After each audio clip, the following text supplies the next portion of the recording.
Merhaba, Papatya'nın Örgü Dünyası YouTube kanalıma hoş geldiniz.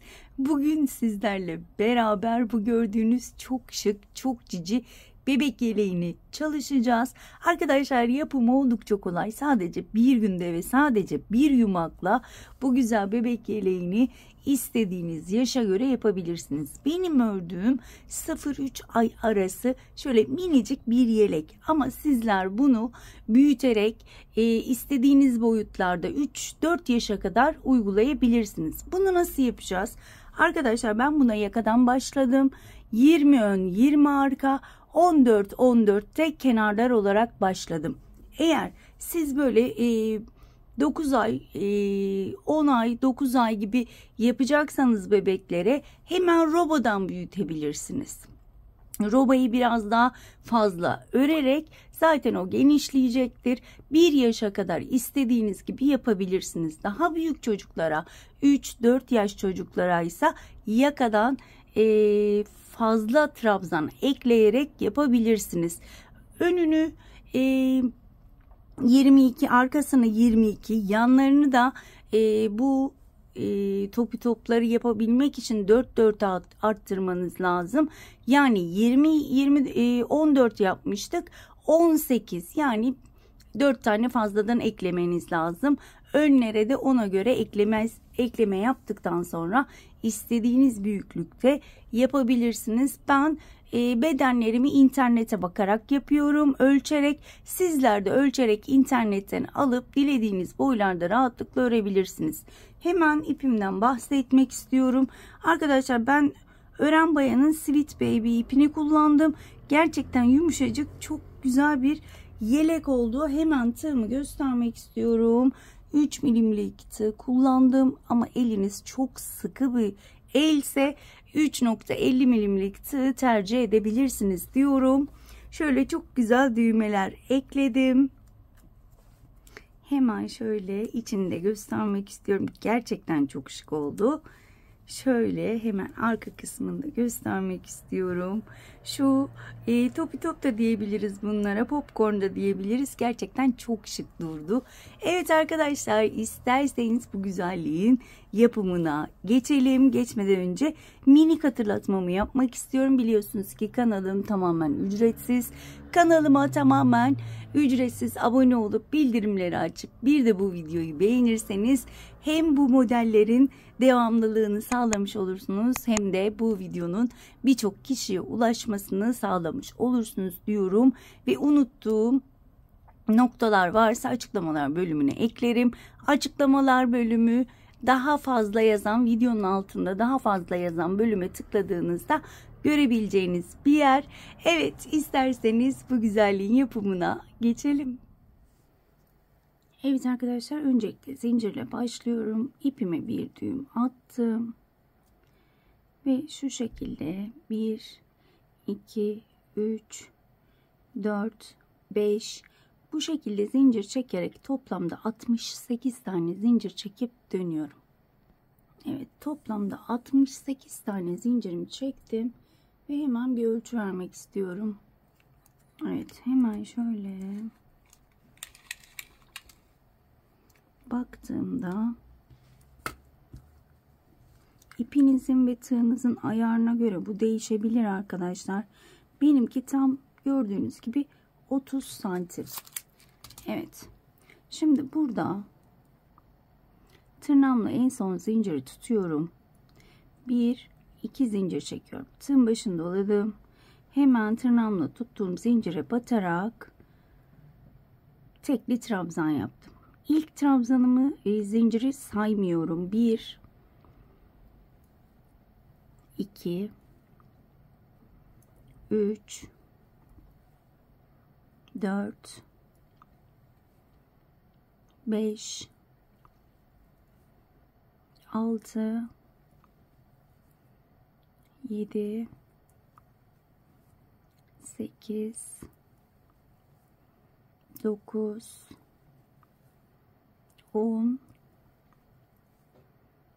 10 tane tekli trabzanımı yaptım. Şimdi burası benim ön kısmım. Şimdi omuz kısmına geçiyoruz. Kol kısmına 1, 2 zincir çekiyorum. Tığın başını doluyorum. Hemen yanındaki zincire battım. Burada yine tekli trabzan yapıyorum. Toplamda 14 tane. Tekli trabzan neydi? Tığın başını doluyorum. Batıyorum. İlmek alıyorum ve 3 ilmeği aynı anda kapatıyorum. İkinciyi yaptım. Toplamda 14 tane yapıp dönüyorum. Toplamda 14 tane trabzanımı yaptım. Yine burada 2 zincir çekiyorum. Tığın başını doluyorum. Hemen yandaki önümdeki zincire batıp arka kısma geçtik arkadaşlar. Bakın 10 tane öne, 14 tane kol bölümüne, 20 tane ise hemen sırt bölümüne yapacağız. Yine çok videoyu uzatmak istemiyorum. O yüzden 20 tane trabzanımı yapıp dönüyorum. Evet, 20 tane trabzanımı yaptım. Yine kol bölümüne geldik. Burada 2 zincir çekiyorum. Hemen önümdeki zincire battım. Tekli trabzanlarımı yapmaya başlıyorum. Burada yine 14 tane trabzan yapıp dönüyorum. 14 trabzanımı bitirdim. 2 zincir çekiyorum ve yine ön bölüme geldim. Yine burada 10 tane tekli trabzanım olacak. 10 tane tekli trabzanımı yapıp dönüyorum. Evet, 10 tane trabzanımı bitirdim. Hemen şöyle bir göstermek istiyorum sizlere. Bakın 10 tane ön bölümleri çalıştık. 10 arkası 20 ve kol bölümleri ise 14 10 14 20 şeklinde devam ettik ve şimdi hemen popcorn sırasına gelelim. Bir zincir çekiyorum. Modeli çeviriyorum. Burada köşeye gelene kadar şöyle dibine batarak sık iğneler yapacağım. Bakın tek tek batıyorum ve sık iğne yapıyorum. Burası ön bölümü. Popcornlarımızı ön bölüme ve sırt bölümüne yapmıyoruz. Sadece kol bölümüne çalışacağız. Evet. Ve sık iğne sırasında şuraya yani 2 zincirlik bölümü arttırma yapmıyoruz. Bu şekilde sonuncuya da battım. Ve bakın arttırma yapmamız gereken yere geldim. Burada 2 zincir çekiyorum. Eğer kasma yaparsa 3 zincir çekebilirsiniz burada. Burada tığın başını doluyorum. Bakın burada kol bölümüne geldik. 14 zincirlik 14 trabzanlık bölüme ilk trabzana batıyorum. Şöyle çok pardon. Tekli trabzana gidiyor elime. Buraya sık iğne ile tutunuyorum. Bakın. İlmeğimi uzattım. Tığın başını doladım. Aynı yere battım. İlmek çıkardım ve uzattım. 2 ilmek çıkarıyorum. Geri kalanı tığımda. Tığın başını doladım. Aynı yere batıyorum. Hep ilk trabzana bakın. 2 ilmek çıkardım. Gerisi tığımda. Ve bunu 6 kez yapıyorum. Şöyle 3 oldu. 4 ve 5. Bir tane daha yapalım. Altılı olsun. Birazcık pofuduk olsun. Evet. Toplamda 7 tane ilmeği aynı anda kapattım. Şurayı dışa doğru ittirdim. Bir zincir çektim. Hep tığın başını doluyorum. Tığın başını tabii ki dolamıyoruz. Hemen dibindeki trabzana battım. Bir sık iğne yaptım. 2 sık iğne. 3 sık iğne. 4. sık iğnede yine bir popcorn yapıyorum. İlmeğimi uzattım. Tığın başını doladım. Ve 6 kez dolayıp 2 ilmek çekip geri kalanını tığımda bekletiyorum. 3 oldu. 4 5 ve 6. Topladım. Bir zincir çektim. Hemen yanındaki sık iğneye batıyorum trabzana ve sık iğne yapıyorum. Bakın şu şekilde popcornlarım oluşuyor. Tekrar birinci sık iğneyi yaptım. 2 3 ve 4. Dördüncü de uzattım ilmeğimi ve yine burada popcorn yapıyorum. Buraları dikkatli izlerseniz diğer bölümlerde popcornları biraz hızlı yapacağım video uzamaması için. 3 4 5 ve 6. Bakın hepsini kapattım. Bir zincir çektim. Bakın elimle ittirdim şu şekilde ve hemen yanındaki trabzana batıp birinci sık iğnemi yaptım. 2 3 ve dördüncü sık iğnede son popcornumu yapacağım. İpim düğümlendi. Evet. Şöyle son popcornumu yapıyorum. 1 2 3 4 5 ve 6. Kapatıyorum. Bir zincir çektim. Hemen son trabzanıma batıyorum ve sık iğne ile kapatıyorum. Şöyle bir göstermek istiyorum. Bakın popcornlarım bu şekilde hazır. Şimdi burada yine 2 veya 3 zincir çekiyorum. Bakın sırt bölümüne geldim. Bu sırt bölümünde bakın 2 zinciri atlıyorum. İlk trabzandan başlayarak arka ilmeklere batarak sık iğneler yapıyorum. Bakın arka ilmeklere batıyorum. Bu sırayı bu şekilde devam edelim diğer köşeye kadar. Evet, sırt bölümünde arka ilmeklere batarak sık iğnelerimi yaptım. Burada 2 zincir çekiyorum ve yine kol bölümüne geldim. Burada 2 zincir çektikten sonra hemen bakın ilk trabzana şöyle karşıya geçiyorum. İlk trabzana battım. Sık iğne ile sabitledim. Burada bir zincir atabilirsiniz ya da direkt ilmeği uzatın ve burada hemen ilk popcornumu yapıyorum. 2 3 4 5 ve 6.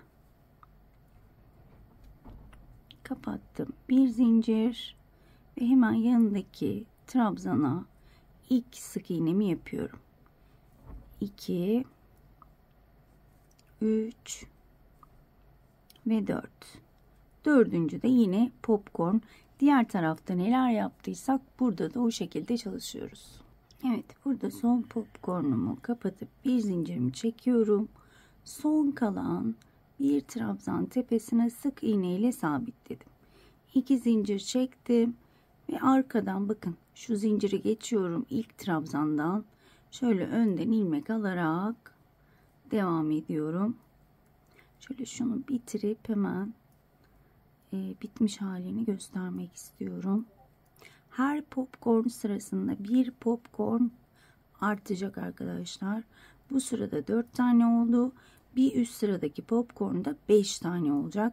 Her bir popcorn sırasında dediğim gibi artım olacak. Evet. Şöyle hemen göstermek istiyorum. Sırt bölümümüz, kol bölümümüz ve ön bölümümüz bu şekilde ilerleyecek. Şimdi bir üst sırada sadece tekli trabzan sıramız var ve popcorn sıramız yok.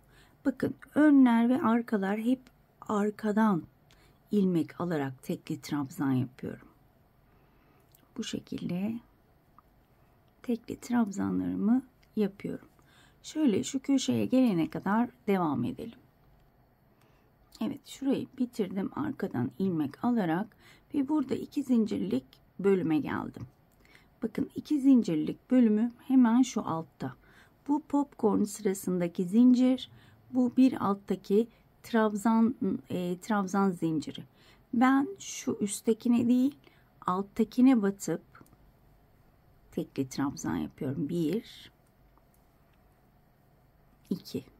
2 zincir çekiyorum ve yine aynı bölüme batıp 2 tane şöyle uzatarak tekli trabzanımı yaptım. Şimdi burada tekrar tığın başında oluyorum. Bir tane bakın hemen şöyle ilk trabzana batıyorum. Tekli trabzanımı yaptım. Hemen tepe kısmına batıyorum. Oraya bir tekli trabzan. Bakın şuraları hiç karıştırmıyorum. 1 2 3 3 tane sık iğneye 3 tane tekli trabzan. 2 ve 3. Bir tane fıstığın tepesine, daha doğrusu popcorn'un 3 tane de trabzan tepelerine. 1 2 ve 3. Bir tane de popcorn tepesine. Bakın zincir çektiğimiz yer burası. Tekrar gösteriyorum. 1 2 3. Bir tane fıstık tepesine yapıyorum. Kapattım. Daha sonra bakın 2 zincirlik bölüme geldim. Şu üsttekine değil hemen alttakine batıyorum. Şöyle ilmek uzatarak 2 tane tekli trabzan yaptım. 2 zincir, aynı bölüme 2 tane tekli trabzan. Şöyle göstermek istiyorum. Bakın bu şekilde olacak. Daha sonra sırt bölümüne geldim. Sırt bölümünde tığın başında oluyorum. Bakın arka ilmeklerden alıyorum. Bakın arka ilmekten bu şekilde tekli trabzanlarımı yapıyorum. Eminim ki anlaşıldı. Diğer bölümlerde de aynı işlemi yapıyorum. Eğer takıldığınız noktalar olursa videoyu geri alırsınız. Şu bölümlerde ne yaptıysak diğer bölümlerde de aynısını yapıyoruz. Ben sıra sonuna gelene kadar devam edip hemen dönüyorum. Sıramın sonuna geldim. Şuradaki işlemleri burada da aynen uyguladım. Bir zincir çekiyorum ve sık iğne ve popcorn sırasına geliyorum. Yine arkadan ilmeklere batarak bu şekilde şu 2 zincirlik bölüme kadar devam edelim. Evet, burada 2 zincirlik bölüme geldim. 2 zincir çektim. Burada bakın ilk trabzan tepesine şöyle sık iğne ile batıyorum. İlmeğimi uzattım ve hemen ilk popcornumu yapıyorum. 1 2 3 4 5 ve 6. Kapatıyorum. Bir zincir ve hemen yanındaki ilmeğe batıp sık iğne ile kapattım. Birinci sık iğne, ikinci sık iğne, üçüncü ve dördüncü, hemen şöyle göstermek istiyorum. Bakın 2 popcorn arasına geliyor. İlmeğimi uzattım. İkinci popcornumu yapıyorum. 1 2 3 4 5 ve 6. Kapattım. Bir zincir şöyle parmağımla ittiriyorum. 1 2 3 dördüncü, bakın 2 popcorn arasına geliyor. Yani popcornlar üst üste gelmiyor arkadaşlar. Bu şekilde şöyle sona kadar devam edelim. Hemen sonuncu popcornumu da kapatıyorum. Bir zincir çektim. Bakın son bir tane trabzanım kalıyor. Ona batıyorum ve sık iğne ile kapatıyorum. 1-2 zincir çekiyorum. Bakın sırt bölümüne geldim. Sırt bölümüne yine bakın şu zinciri atlıyorum. Hemen ilk trabzandan başlıyorum. Bu şekilde tek tek batarak sık iğnelerimi yapıyorum. Burada neler yaptıysak diğer tarafta da aynı şekilde ilerleyeceğiz arkadaşlar. Gördüğünüz gibi popcornlarım üst üste gelmiyor. Evet, bu şekilde sıra sonuna kadar ben devam edip hemen dönüyorum. Evet, sonuncuyu tekrar göstermek istedim. Kapatıyorum. Bir zincir çektim. Bakın burada bir tane kalıyor. Bir taneye batıyorum. 2 zincir. Ve gördüğünüz gibi popcornlarım tamam. Ve hemen şurayı atlıyorum. Bakın buradaki ilk trabzanın tepesini buluyorum. Şu şekilde atlamayalım. Evet, şurası. İlk trabzanın tepesi.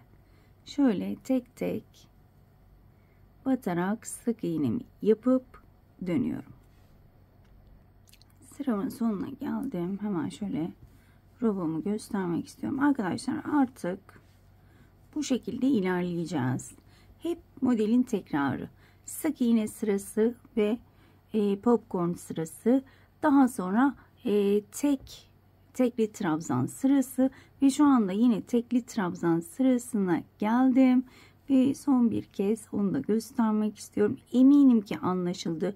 Bu çektiğim zinciri her zaman saymıyorum. Şöyle arkadan batarak tekli trabzanlar yapıyorum. Sıra sonuna kadar, şuraya kadar devam edelim. Evet, şuradaki zincir bölümüne geldim. Tığın başını doladım. Bakın hemen buraya değil bir alta batıyorum. 2 tane şöyle uzatarak yapıyorum bunu. Eğer burada kasma yaparsa şu 2 taneyi ikili trabzan yapabilirsiniz. Eğer kasma yaparsa, ben şöyle uzatarak yaptığım için benimkinde kasma yapmıyor. Ama sizde eğer şu bölümde kasma yaparsa ikili trabzan muhakkak yapın.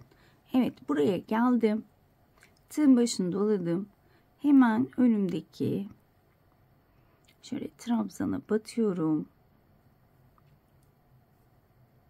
Tekli trabzan. Tepe kısmına battım. Tekli trabzan. Ve 3 tane. 1 2 3. Bir tane de fıstık tepesine. Gördüğünüz gibi hep aynı şekilde ilerleyeceğiz arkadaşlar. Eminim ki anlaşıldı.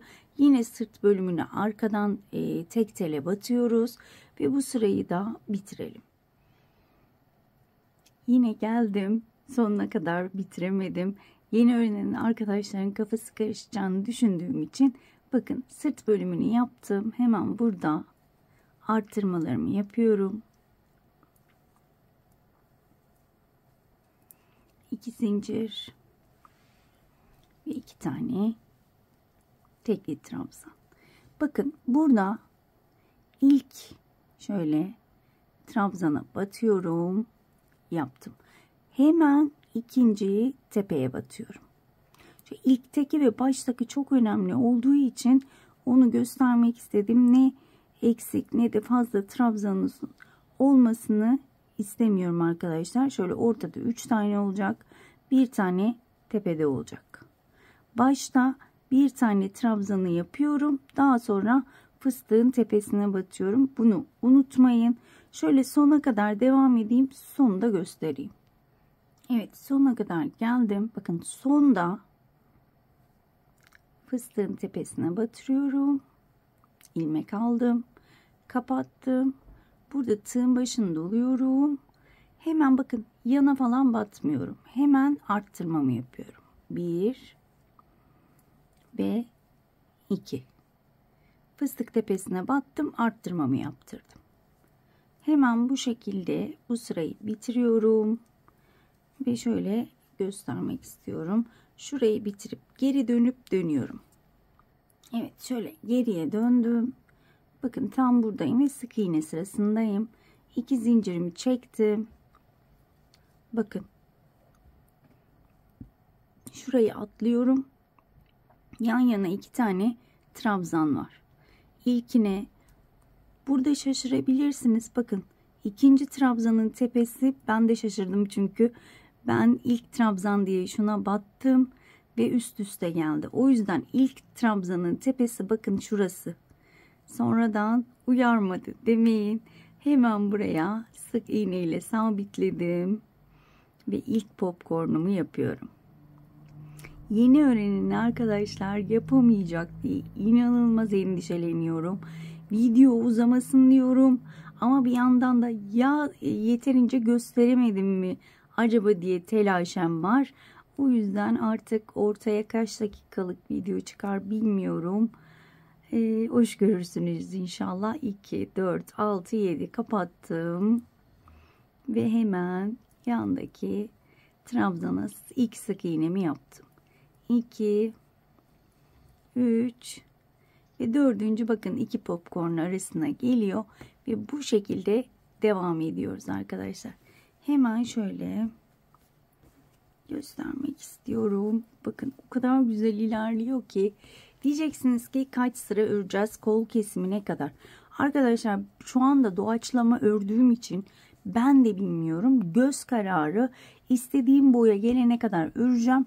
Daha sonra da kol kısımlarını keseceğiz. Evet, ben aynen size gösterdiğim gibi bu şekilde örüp kol kesiminde döneceğim. Son olarak tekli trabzan sıramı bitiriyorum. Şöyle bir zincir çektim ve hemen şöyle benim için kol kısmı yeterli. Şöyle göstermek istiyorum. Bir de ölçü vermek gerekirse şöyle hemen şunu açalım. Bakın şöyle popcorn sırası 1, 2, 3, 4 tane, 2, 4, 5 tane, çok pardon. 5 tane popcorn sırası yaptım ve ölçüm şöyle 23 santim arkadaşlar. Eni şöyle şuradan ölçersek hemen şuradan da 19,5, 20 de diyebiliriz. Evet, şimdi bu sıradan sonra bakın bu tekli trabzan sıramdı. Şimdi sık iğne sırasına geçiyorum ve sık iğne sırasında da birleştirmemi yapacağım.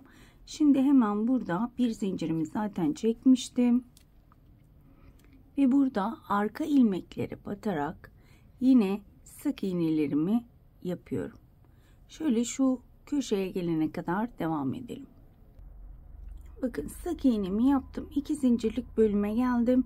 Burada 2 zincir çekip atlıyordum. Şimdi atlamıyorum.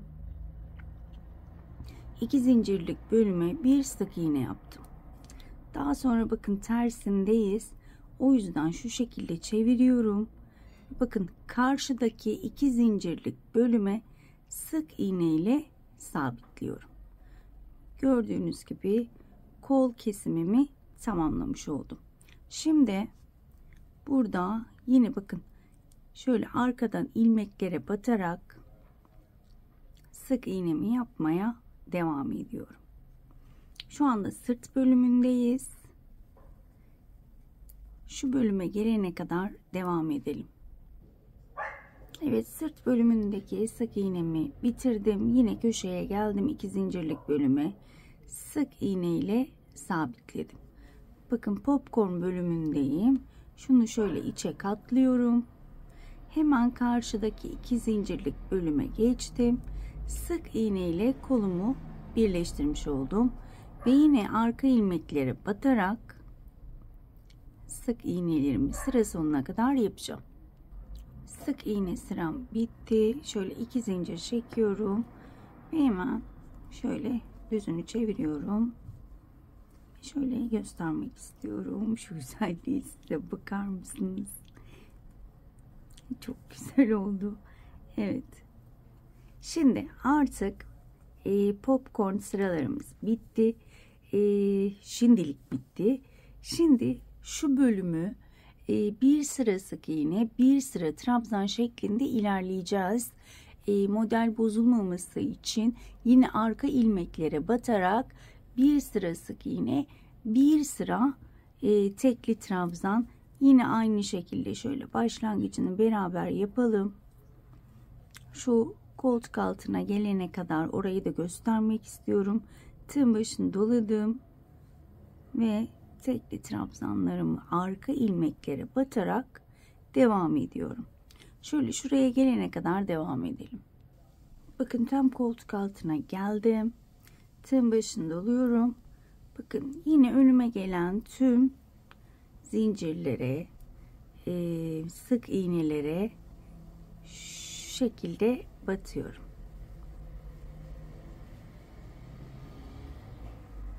Şöyle hemen göstermek istiyorum. Bakın çok düzgün bir şekilde ilerlemiş olduk. Dediğim gibi burada da aynısını uygulayacağız. Dönüşte sık iğne arkadaşlar. Artık şuraları ellemiyoruz. Şöyle gösteriyorum. Bu şekilde gidip geliyoruz. Ne kadar öreceğiz derseniz arkadaşlar, ben göz kararı ördüğüm için şu anda ben yine dediğim gibi göz kararı öreceğim. Tamam dediğim yerde, göz kararımın tamam dediği yerde duracağım. Daha sonrasını beraber öreceğiz. Evet arkadaşlar, ben şöyle sık iğne sırasıyla bu sırayı bitirdim. Şöyle hemen göstermek istiyorum. Bu uzunluk benim için yeterli. Buradan sonra şöyle lastik gibi bir model yapmayı düşünüyorum. Sadece sık iğneden bir sıra sık iğne, bir sıra tekli trabzan yapacaktık. Şu anda lastiği ne kadar istiyorsak o kadar sık iğne git gel yaparak devam edeceğiz. Şöyle göstermek istiyorum. Bakın sık iğne ile bitirdim. Şöyle bir zincir çektim. Yine arka ilmeklere batarak artık tüm sıraları sık iğne ile yapacağım. Dediğim gibi lastik boyutunu ne kadar isterseniz sık iğneleri o sırada yapabilirsiniz. Ben de 4 sıra yapmayı düşünüyorum ama dediğim gibi doğaçlama yapıyoruz. 5 de olabilir. Bakın bu şekilde git gel yaparak sık iğnelerimizi yine arka tellere batarak tek bir ilmeğe devam ediyoruz. Evet arkadaşlar, ben toplamda 5 sıra sadece sık iğnemi yaptım, bitirdim ve ipimi kesmedim. Bakın burada hemen son trabzana da batıp bir sık iğne yapıyorum ve burada bir zincir çekip bakın şuradaki ilmeklere batarak kaydırma yapacağım. Şöyle yukarı doğru çıkacağız. Şöyle önüme gelen ilmeklere batıyorum. Tek ilmeklere batmanız yeterli olacak. Bakın şu şekilde, net miyiz? Bakın batıyorum, kaydırma yapıyorum. Önüme gelen ilmeğe battım, kaydırma yaptım. Şöyle tek tek önüme gelen ilmeklere batarak yukarı kadar kaydırmamı yapıp hemen dönüyorum. Sıramın sonuna gelmek üzereyim. Son ilmeğe batıp kaydırmamı yapıyorum. Ve şöyle göstermek istiyorum. Bakın daha düzgün ilerlemiş olduk. Burada bir zincir çekiyorum. Modelimi çeviriyorum.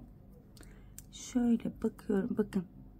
Şöyle öndeki ilmeklere batarak yine sık iğnelerimi yapıyorum. Şöyle öndeki ilmeklere batıyorum.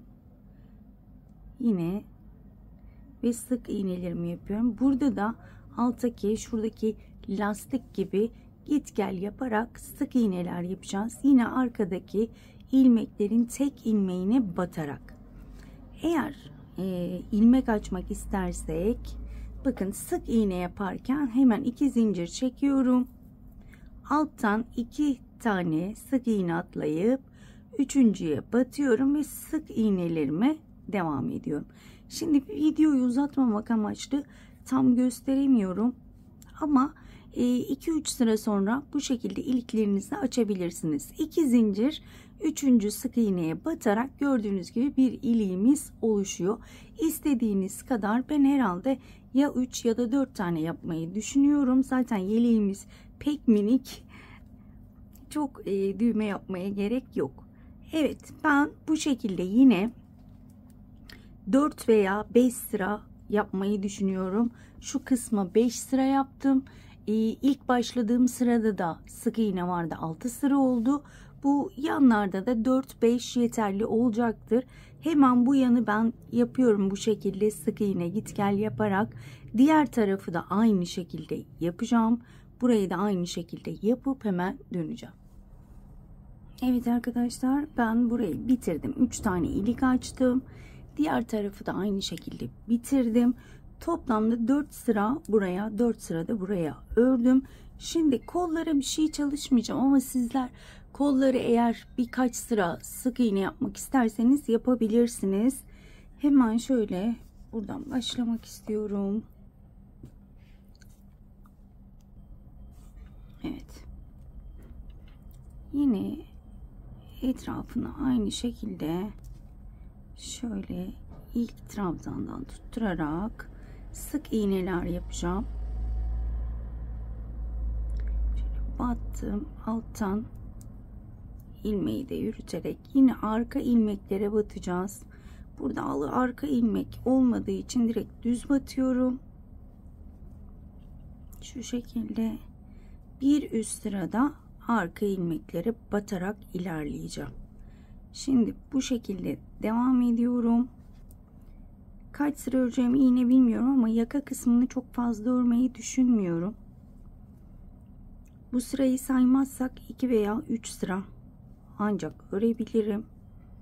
Şöyle bakın, önümde zaten batacağım yerler belli. Hemen şöyle trabzan tepelerine sık iğnelerimi yapıyorum.